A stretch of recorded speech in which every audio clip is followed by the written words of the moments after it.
Even though we should never stay in the frequency of fear, it doesn't mean that some of our fears aren't actually rational. Some of our fears actually make sense, especially this one. Some people have a fear of attaching to people or getting into new relationships, meeting new people because they're afraid it won't be rooted in love. It could be a lustful attachment, so it's just physical, but it has nothing to do with anything under, anything underneath. Everything's surface level, everything's physical, and all about attraction. And of course, when things end, it feels like it's a waste of time. It's a waste of energy that you've, invested into the new person when you could have just stayed by yourself.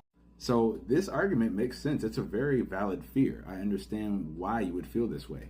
And the thing is, the only thing we need to make sure that we don't do is stay in that mindset that this is what it is. This is what's going to happen. The things that you fear, you're actually going to attract. So even though some of our fears might make sense and they're very valid, it doesn't mean that we need to accept our fears. It doesn't mean that we need to say, oh, this is what it is, so this is what I'm going to be afraid of, and this is how I'm going to just let it, dictate my life. But the whole point of fear is to overcome it, because fears aren't really real unless it's really going to be hurtful for, say you're going to unalive yourself or you're going to not be here anymore. I don't feel that fear is something to really be afraid of.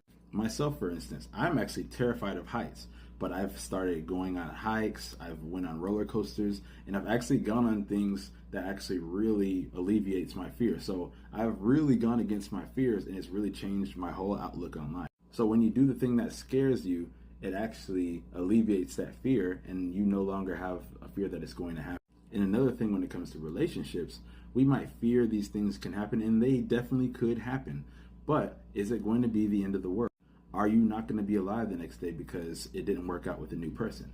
The answer is no.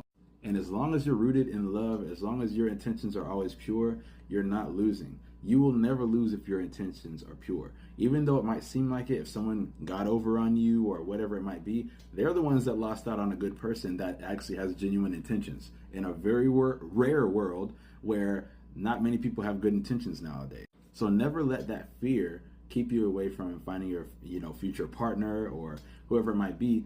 You could be really hindering your blessings because you're scared to open up to someone new. And one of the ways that you can actually get over this fear is, like I said, just kind of face them head up. This could mean just meeting people. It doesn't even mean you having to get physical with anyone or having to really be that deep emotional. It could just be getting to know some people and just get out of the fear of this is going to hurt me, because at the end of the day, you actually have the choice. You always have the choice to actually move forward with someone or to retract. You don't have to say yes to someone just because you feel like you've been on a couple of dates and you feel like, oh, well, they like me.